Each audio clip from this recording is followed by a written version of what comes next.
Hello friends, welcome to my YouTube channel. Exercise 7.4 से question number 5 करेंगे। How quickly can you do this? आप ये कितनी जल्दी कर सकते हैं? Fill appropriate sign, less than, is equal to और ग्रेटर देन। आपको दो फ्रैक्शंस दे रखे हैं, इनके बीच में निशान लगाना है ग्रेटर देन का, इज इक्वल टू का और लेस देन का, यानी कौन छोटा है, कौन बड़ा है, कौन बराबर है। तो ए पार्ट देखिए, 1/2 और 1/5, इन दोनों फ्रैक्शंस के जो न्यूमरेटर हैं वो सेम है। जब न्यूमरेटर सेम होते हैं तो वो वाला फ्रैक्शन बड़ा होता है जिसका डिनोमिनेटर छोटा होता है। तो यहाँ पे 2 छोटा है, इट मीन्स ये बड़ा है। 1/2 is greater than 1/5। B part 2/4 है और 3/6 है। इन दोनों में ना तो न्यूमरेटर सेम है और ना ही डिनोमिनेटर सेम है। जब इस तरह के फ्रैक्शंस होते हैं तो फिर या तो आप इनको सिंपलेस्ट फॉर्म में कर लीजिए। अगर सिंपलेस्ट फॉर्म में भी डिनोमिनेटर सेम नहीं आते हैं तो फिर आपको डिनोमिनेटर सेम बनाने पड़ते हैं। यहाँ पे 4 है और 6 है। 4 और 6 का एलसीएम हम निकालेंगे तो वो आएगा 12। तो जो एलसीएम आता है डिनोमिनेटर्स का वो दोनों के नीचे हम बना लेंगे। अब 4 से 12 बनाना है तो 4 से 12 बनाने के लिए इसे हमें 3 से मल्टीप्लाई करना पड़ेगा। इसे 3 से किया तो ऊपर भी 3 से ही करना पड़ेगा। तो 2 3 हो गया है 6। दूसरे वाले में डिनोमिनेटर 6 है, इसे 6 को 2 से मल्टीप्लाई करेंगे तो 12 बनेगा। तो ऊपर भी 2 से ही करना पड़ेगा। तो 3 2 हो गया है 6। अब ये दोनों फ्रैक्शंस के डिनोमिनेटर आप देख रहे हो कि सेम है और इनके न्यूमरेटर भी सेम है। तो डिनोमिनेटर सेम है तो हम न्यूमरेटर्स को कंपेयर करते हैं, क्योंकि न्यूमरेटर सेम है तो ये दोनों फ्रैक्शंस आपस में बराबर है। It means 2/4 is equal to 3/6 है। डी पार्ट के अंदर 3/4 है और 2/8 है।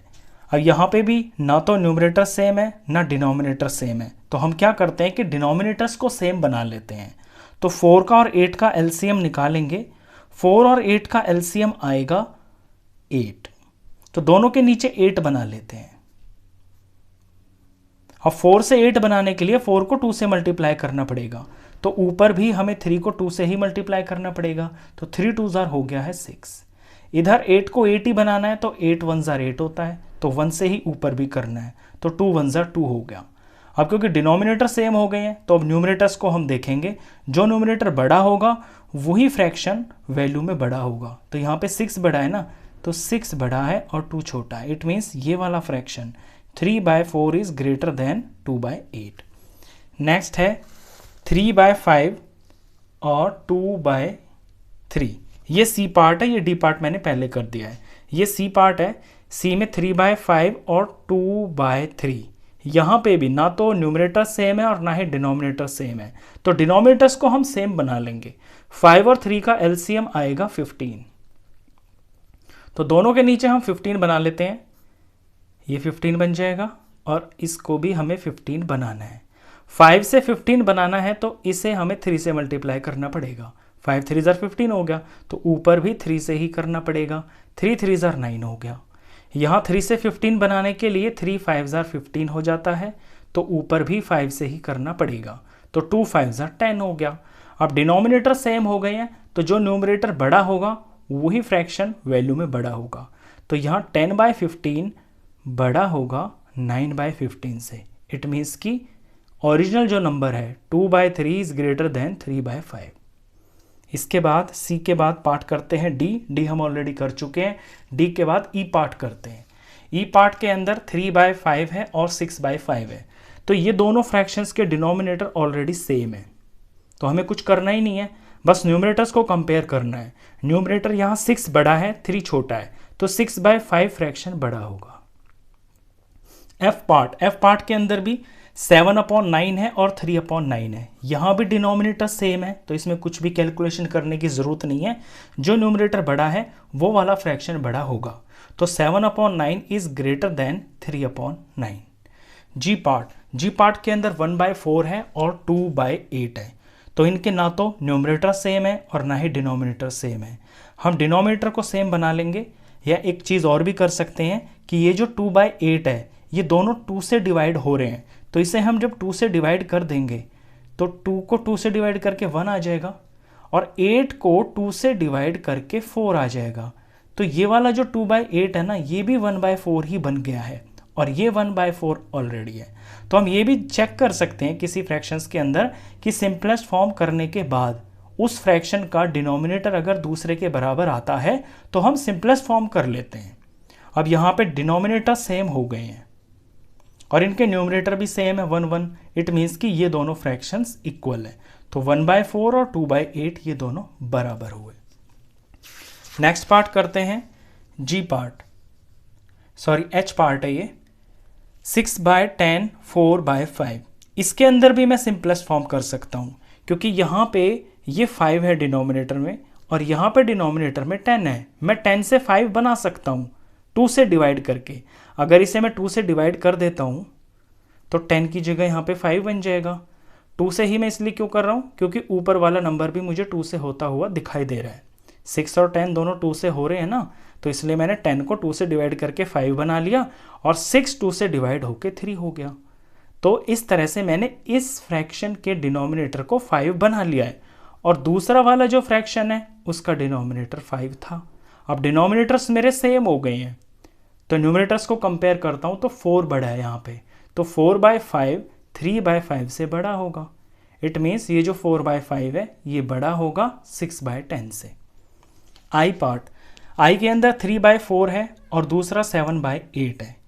अब यहाँ पे मैं अगर 7/8 को काटना चाहूँ 2 से डिवाइड करके इस 8 को 4 बनाना चाहूँ तो वो तो नहीं हो सकता क्योंकि ये जो 7 है ये 2 से डिवाइड नहीं होगा। लेकिन इस 4 को मैं 8 बना सकता हूँ।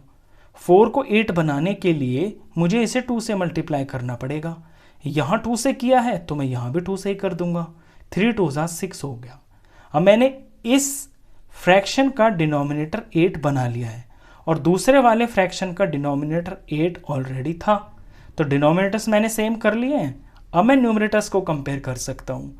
न्यूमरेटर जो बड़ा होगा वही फ्रैक्शन बड़ा होगा। यहाँ पे 7 बड़ा है तो 7/8 इज ग्रेटर देन 6/8 और originally 7/8 is greater than 3/4। J part, J के अंदर 6/10 है और 3/5 है। अब यहाँ पे मैं इस 5 को 10 बना सकता हूँ बड़ी आसानी से। 5 को 10 बनाने के लिए न्यूमरेटर सेम हो जाएंगे 10 बनाने से, तो 5 को 10 बनाने के लिए मैं 2 से मल्टीप्लाई कर दूंगा तो ऊपर भी मैं 2 से ही कर देता हूँ। तो 3 2 हो गया है 6 और दूसरा वाला जो फ्रैक्शन था उसका ऑलरेडी डिनोमिनेटर 10 था और ये ऊपर 6 है। तो डिनोमिनेटर सेम मैंने कर लिए हैं और उसके हिसाब से न्यूमरेटर भी यहाँ पे सेम ही आ गए हैं। दोनों के 6 6 आ गए ना, इट मीन्स कि ये दोनों फ्रैक्शंस बराबर हैं। तो 6/10 इज इक्वल टू 3/5। के पार्ट, के पार्ट के अंदर भी हम ऐसा ही कर सकते हैं। हम छोटे वाले डिनोमिनेटर को मल्टीप्लाई करके बड़ा बना सकते हैं और बड़े वाले डिनोमिनेटर को डिवाइड करके छोटे के बराबर बना सकते हैं। ध्यान ये रखना होता है कि न्यूमरेटर और डिनोमिनेटर सेम नंबर से वो डिवाइड होने चाहिए और सेम से ही मल्टीप्लाई होने चाहिए। तो इस क्वेश्चन को मैं आपको दोनों तरीके से सिखा देता हूँ। इसमें यहाँ पे ये 7 है ना, तो 7 को मैं 21 बना सकता हूँ। 7 को 3 से मल्टीप्लाई कर दूंगा तो 21 आ जाएगा। यहाँ 3 से किया है तो इसको इक्वलेंट रखने के लिए ऊपर भी 3 से ही करेंगे तो 5 3 15 हो गया। और दूसरा वाला फ्रैक्शन 15/21 है। तो न्यूमरेटर सेम हो गए और डिनोमिनेटर सेम हो गए और न्यूमरेटर्स जो है बराबर आ रहे हैं 15 15। इट मीन्स कि ये फ्रैक्शन बराबर है। अब ये तो मैंने छोटे न्यूमरेटर को बड़े के बराबर किया। इसी क्वेश्चन को मैं डिवाइड करके भी कर सकता हूँ। ये दो फ्रैक्शंस है ना मेरे पास, तो 21 को मैं 7 बना सकता हूँ 3 से डिवाइड करके और मुझे 15 भी दिख रहा है कि ये भी 3 से डिवाइड हो जाएगा, तो दोनों को मैं 3 से डिवाइड कर देता हूँ ऐसे। तो 15 को 3 से डिवाइड किया तो 5 आ गया, 21 को 3 से डिवाइड किया तो 7 आ गया। और यहाँ जो दूसरा वाला ये फ्रैक्शन है ये है 5/7। अब भी देख लीजिए, अब भी इनके डिनोमिनेटर सेम हो गए हैं और न्यूमरेटर्स बराबर आ गए हैं, ये अब भी बराबर है। तो लास्ट पार्ट था, क्वेश्चन खत्म। नेक्स्ट क्वेश्चंस के लिए नेक्स्ट वीडियो में मिलते हैं, तब तक के लिए गुड बाय।